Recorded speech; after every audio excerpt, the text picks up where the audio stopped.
Time now for Mr. Keen, tracer of lost persons.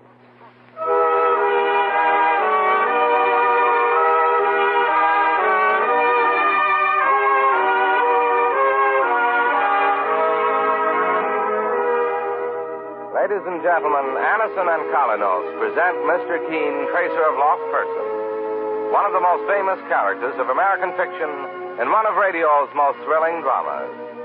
Tonight and every Thursday at the same time, the famous old investigator takes from his file and brings to us one of his most celebrated missing persons cases.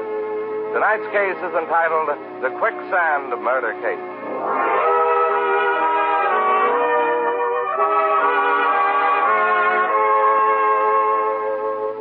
I want to tell you about a way thousands of people are using when they want quick relief from the pain of headaches, neuritis, or neuralgia.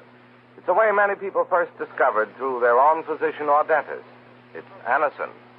Anison brings incredibly fast, effective relief. Anison is like a doctor's prescription.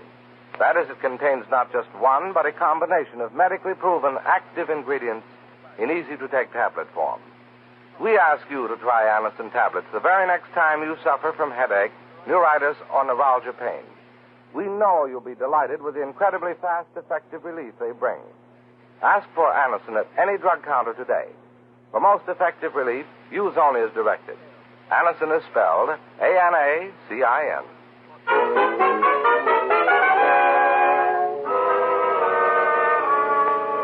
Now for Mr. Keen and the Quicksand Murder Case. Our scene opens in a large, well-furnished suburban house where a woman is making a hurried telephone call in a state of apparent fear and excitement.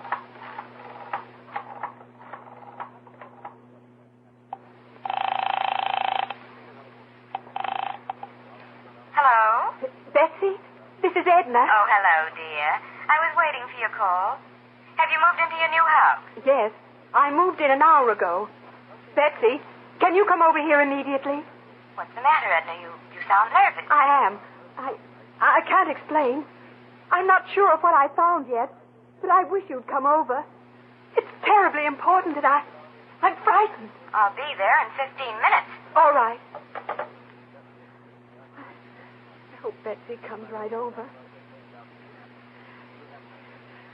Maybe I'd better call the police. No, don't! Let me go!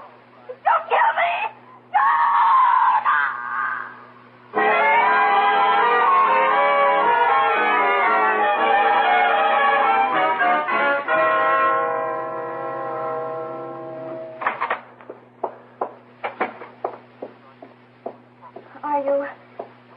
Are you Mr. Keen?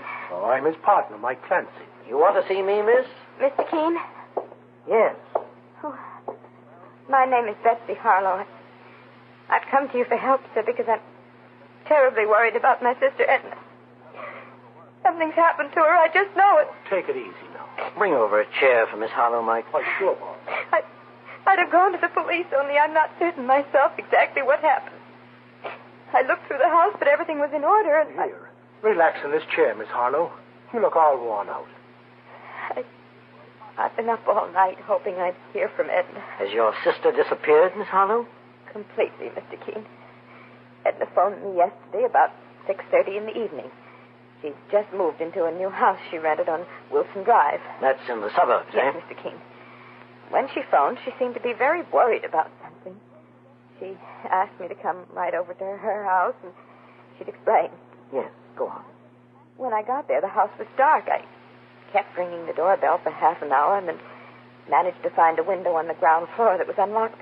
That's how I got in and searched the place. What did you find, Miss Harlow? Wasn't your sister there? No, Mr. Keen. There wasn't a trace of Edna. Then I got in touch with her old apartment house here in town. They told me she'd moved out hours before. Well, what about her furniture? Edna had no furniture of her own, Mr. Keen. She always rented furnished apartments. Edna's my older sister, and she never married. I see. Last week she told me she'd found this wonderful furnished house to rent quite cheap. Then she moved in, phoned you, and vanished. Yes. Mr. Keen, my sister couldn't have left town without letting me know, and when she telephoned yesterday, she sounded so frightened. Miss Harlow, you say you searched the house thoroughly? Yes, Mr. Keen. Mike, we'll take a look at the premises ourselves right now. Right, boss. Thank you, sir. I've been so worried. I've been afraid to think of what might have happened to Edna. There's a couch in my office inside, Miss Harlow. Why don't you lie down, try to get some rest, while my partner and I make a search of your sister's house. We'll phone you here if we have any news.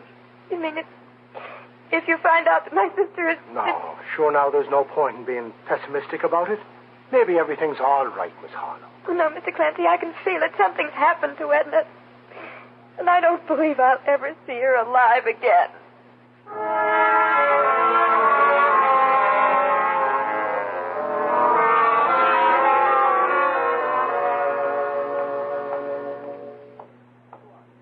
Well, here's Edna Harlow's house, Mike. Oh, it's a big place, boss.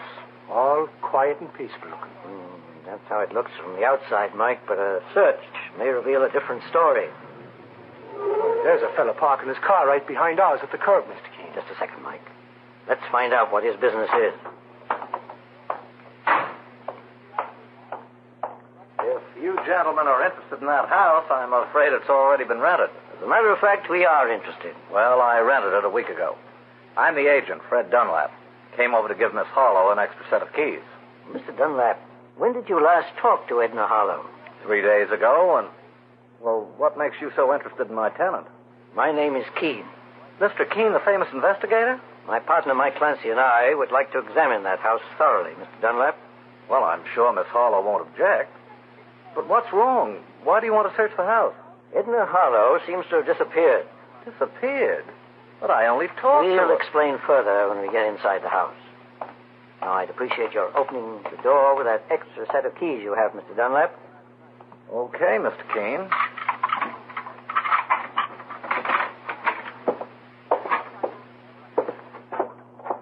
Mike, you start on this floor. Take Mr. Dunlap with you. I'll search the second floor. Okay, boss. And call me if you find any clue whatsoever. Right. Where do you want to begin, Mr. Clancy? Well, where's that door lead to? The kitchen. The house has 11 rooms altogether. The living room and the dining room are off this foyer? That's right, Mr. Clancy. Well, let's have a look at them. Say, does Mr. Keene think something's happened to Edna Harlow? Well, she ain't shown up in almost 24 hours. I'd better answer that phone.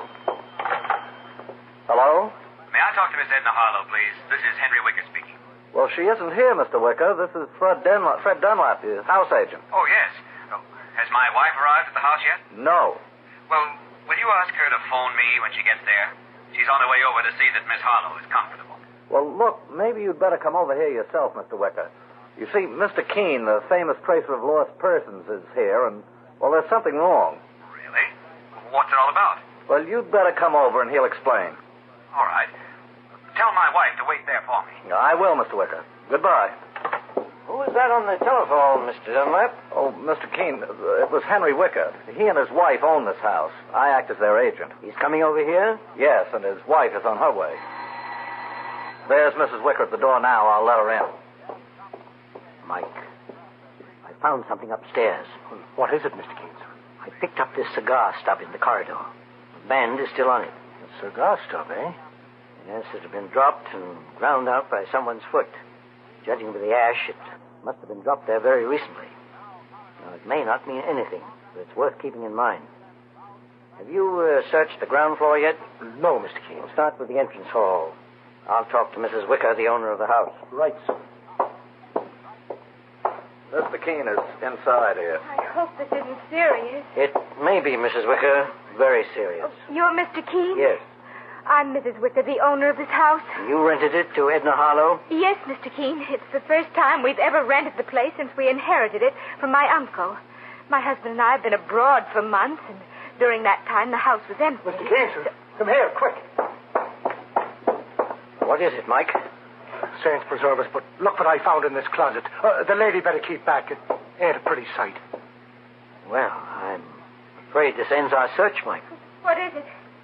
It's the body of a woman, Mrs. Wicker. A corpse? There in that closet? She hasn't been dead very long. She was strangled, apparently. And the closet door was locked, boss, but I forced it open. That explains why Betsy Harlow didn't find her sister's body when she searched the house. Because I'm almost certain This woman in the closet is Edna Harlow. Here's her handbag, Mr. Keene. I looked for a positive identification. Oh, I think I'm really ill. Where's the real estate agent, Mr. Dunlap? Right here, Mr. Keene. Oh, Mr. Dunlap, please take Mrs. Wicker into the next room and let her sit down. You come with me, ma'am. A murder. Right in this house, too. Well, here's a card the murdered woman was carrying, boss. Yeah, it's Edna Harlow, all right. We'll have to inform her sister Betsy. Call the police first, Mike. Then call our office and tell Betsy Harlow what's happened. Oh, that must be Henry Wicker, the other lady's husband. He said he was coming over. I'll answer the door, Mike. You handle those phone calls. Okay, sir. Are you Mr. Keene, sir? Yes. I'm Henry Wicker. My wife and I own this house. I have some disturbing news for you, Mr. Wicker. Your tenant, Edna Harlow, has been murdered. Murdered? Here in this house? Yes.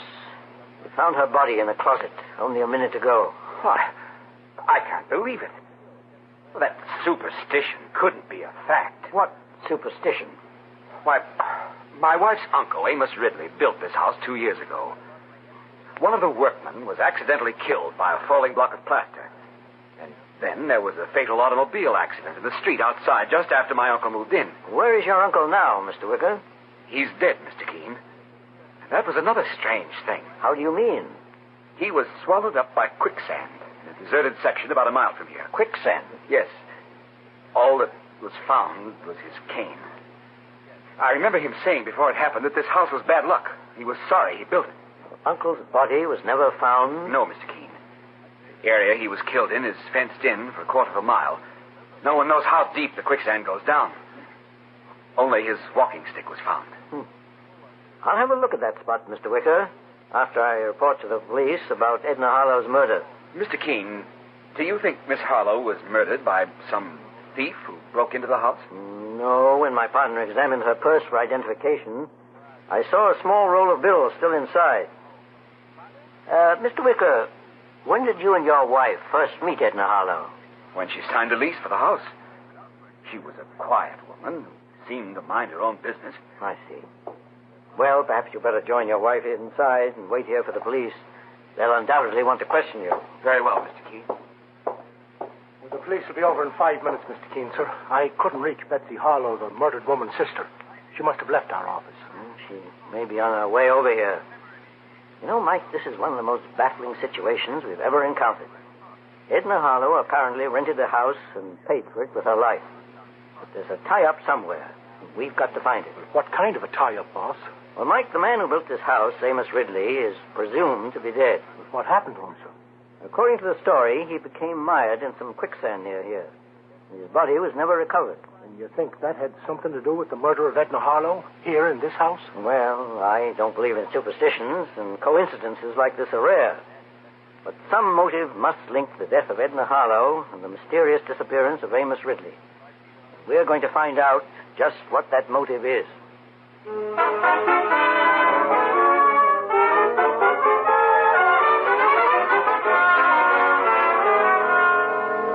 just a moment, we'll return to Mr. Keene and the quicksand murder case. Meanwhile, stop tooth decay and unpleasing breath. Yes, stop tooth decay and unpleasing breath that breeds between the teeth.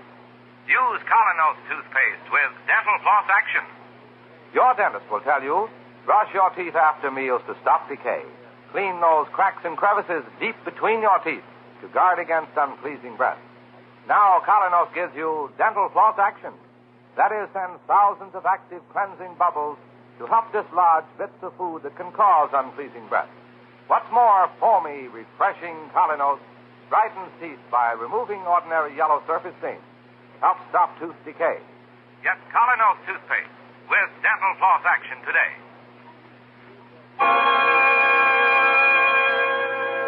Now back to Mr. Keene and the quicksand murder case. Mr. Keene, the famous investigator, and his partner Mike Clancy have just found the body of Edna Harlow after having been asked by her sister Betsy to investigate the victim's mysterious disappearance.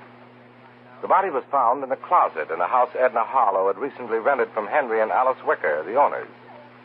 Now, several hours have passed, and Mike and Mr. Keene have found their way to a large area of quicksand, fenced off from passers-by where Amos Ridley, an uncle of the Wickers and the man who built the house, is believed to have perished 2 years ago.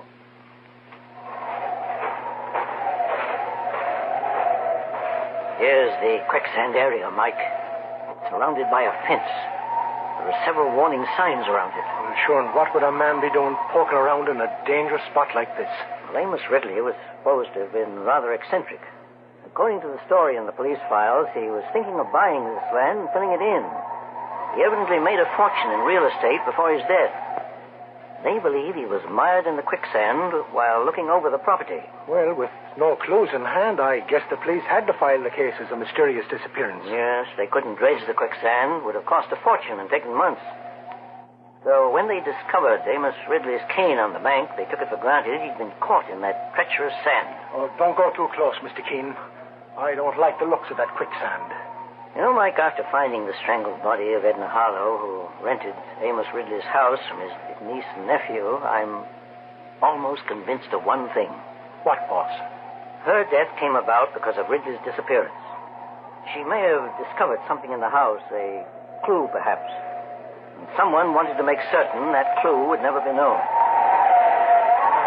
Listen to that wind, Mr. Keene. Why, the place gives me the creeps. It's like an empty graveyard just waiting for some customer. Get down, Mike. Someone's shooting at us. Keep down, Mike. And whoever it was went through that clump of trees over there, Mr. Keene. There's no point in chasing. It's getting dark. However, I'm grateful to him or her. Grateful for being shot at?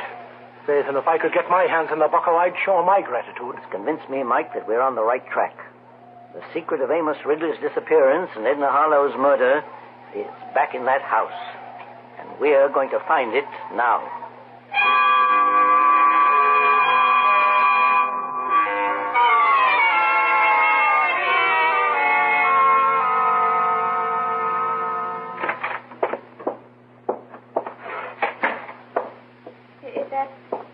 Is that you, Mr. Keene?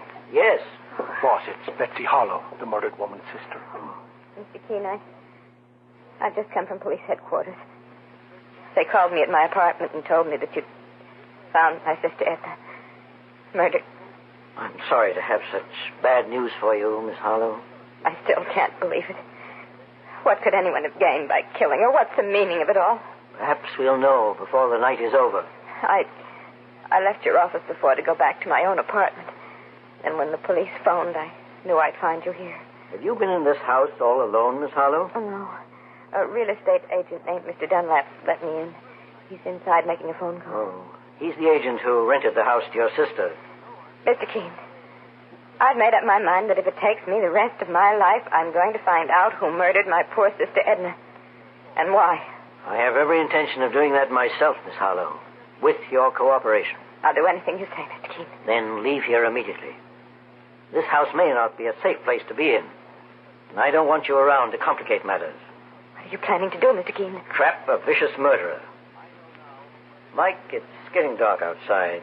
Take Miss Harlow to the corner and see if you can find her a cab. Okay, sir. Thank you again, Mr. Keene, for all your kindness and help. We can't bring your sister back, Miss Harlow. We can certainly see that justice is done. Good night. Good night, Mr. Keene. I'll find a cab for you, miss.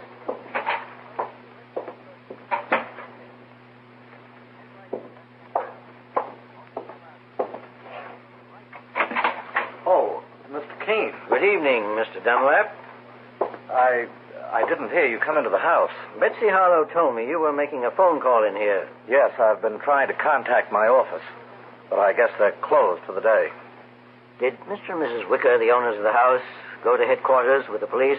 No, they went home, Mr. Keene, after you left here to visit that stretch of quicksand. By the way, did you find anything there that might be useful? Someone may have thought we did, Mr. Dunlap, because 2 shots were fired at us. No. Say, this thing seems to get more and more dangerous, doesn't it? Well, I think I'll move along, Mr. Keene. Do you smoke cigars, Mr. Dunlap? Why, yes. I wonder if you have one on you. I've run short. Oh, sure thing, Mr. Keene. Here you are. Thanks. What are you doing? Comparing this cigar with a cigar stub I found a few hours ago in the upper hallway. The bends are identical. What about it? When were you last in this house, Mr. Dunlap? The day I showed the place to Edna Harlow. Now, look here, Mr. Keene. I may have dropped that cigar stub, but there's no reason for suspecting that I had anything to do with Edna Harlow's murder. How do you know I suspect you? Well, you said so, didn't you? I only mentioned something about a cigar stub. You brought up the rest. Well, anyway, Mr. Keene, I think it's time I went home. Mr. Dunlap, before you go, I'm going to ask you to do something for me. What is it, Mr. Keene? You know Mr. and Mrs. Wicker's phone number, don't you? Yes. I want you to call and give one of them a message.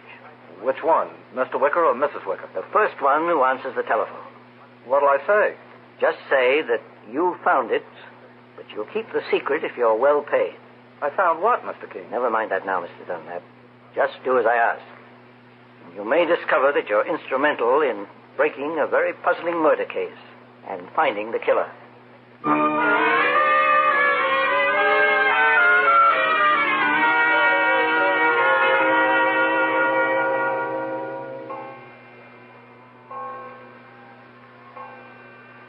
Well, it's 10 o'clock, Mr. Keene.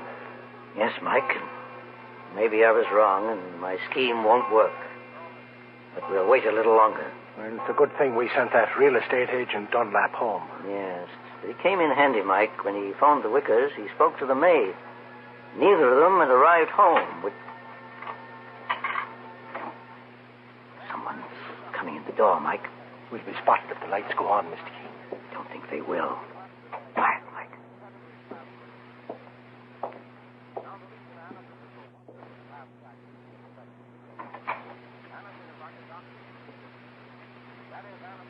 Mr. Keene, that was the closet door that opened. The big closet where we found Edna Harlow's body. Yes. Come on, Mike. Let's have your flashlight. Mr. Keene, the closet's empty. I could have bet my last dollar that whoever came in here went through this door. Run your hands along the closet wall, Mike. There must be a secret panel here. Some kind of... Look, boss. The wall's sliding open. Stand where you are and don't move, or I'll shoot. I suggest you put the light on, Mr. Wicker. You won't be able to hide your identity any further. Saints preserve us. We're in another room. Yes, Mike. A small secret room built in behind the closet. Evidently built by Henry Wicker here, the man who murdered Edna Harlow. You must admit it isn't a bad job, Keene. You'd never have found this room yourself. Perhaps not. That's why I had the real estate agent, Dunlap, trick you into coming here. To see if your secret had been discovered. Boss, look. There's a big canvas bag in the corner. It looks like It undoubtedly is, Mike. Old Amos Ridley's body. The body of Mrs. Wicker's uncle. You'd like to see it? I'll be glad to show it to you. Open the bag, Mike. The body, all right, boss. At least it was once. Looks to me as if it was treated with acid, but only partly destroyed. Well, that just about puts together all the missing pieces in this murder puzzle. I'm glad I've been obliging enough to help you out, Keene. You murdered Amos Ridley months ago, Wicker, then put his walking stick near that mass of quicksand to make it appear as if his death was accidental. You tried to destroy his body with acid, but it didn't work. So you put it in this hidden room behind the closet. I built this room myself while Amos Ridley was out of town. It didn't take me long. Edna Harlow must have accidentally discovered this hidden room when she moved in here, Mike. She probably became frightened when the closet panel slid open. But she didn't get the chance to look any further.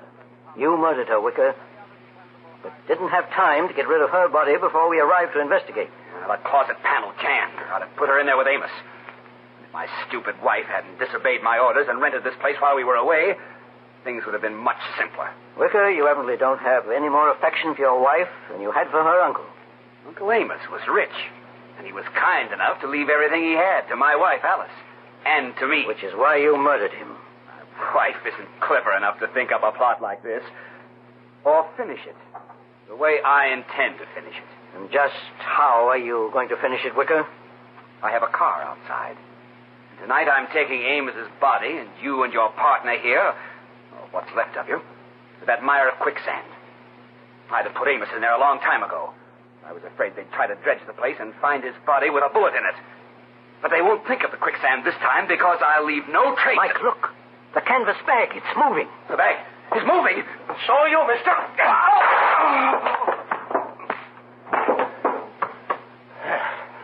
That'll hold Wicker for a while, Mr. Keene. Sure, and when you said that canvas bag moved, I was almost as startled as he was. But I managed to nail him when he turned his head. I tricked him, Mike. The canvas bag didn't move, and it never will. Amos Ridley is dead, and so is Edna Harlow. They were both innocent victims of this maniac Henry Wicker. But Wicker will pay for his crimes, and he'll find that all of Amos Ridley's wealth isn't enough to make murder worthwhile.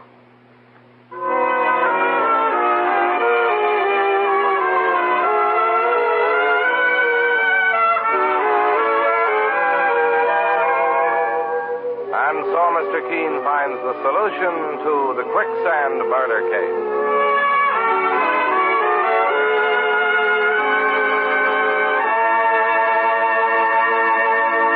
The next time you're suffering from the pains of headache, neuritis, or neuralgia, try Anacin.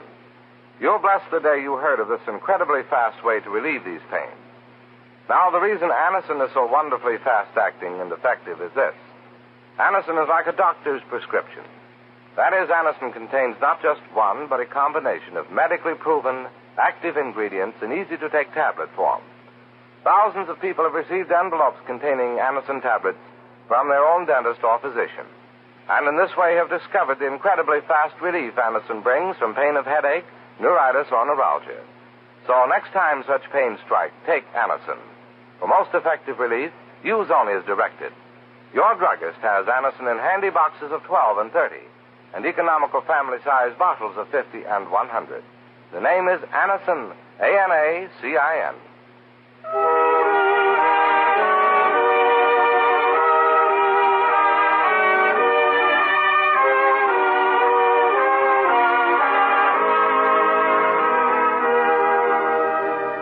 Mr. Keene, Tracer of Lost Persons, is based on the novel Mr. Keene. The radio sequel is originated and produced by Frank and Ann Hummert. Dialogue by Lawrence Clee. Directed by Richard Leonard. Bennett Kilpack plays Mr. Keene. It is on the air every Thursday at this time. Don't miss Mr. Keene next Thursday when the kindly old tracer turns to the amusement park murder case.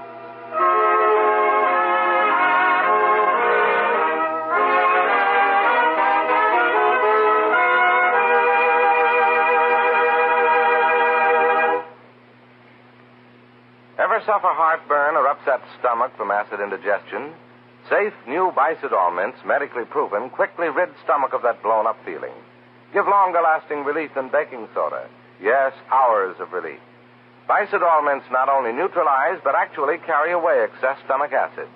Soothe irritated stomach lining. Let you sleep all night long when acid indigestion strikes. Carry new Bicidol mints for fast relief, anywhere, anytime.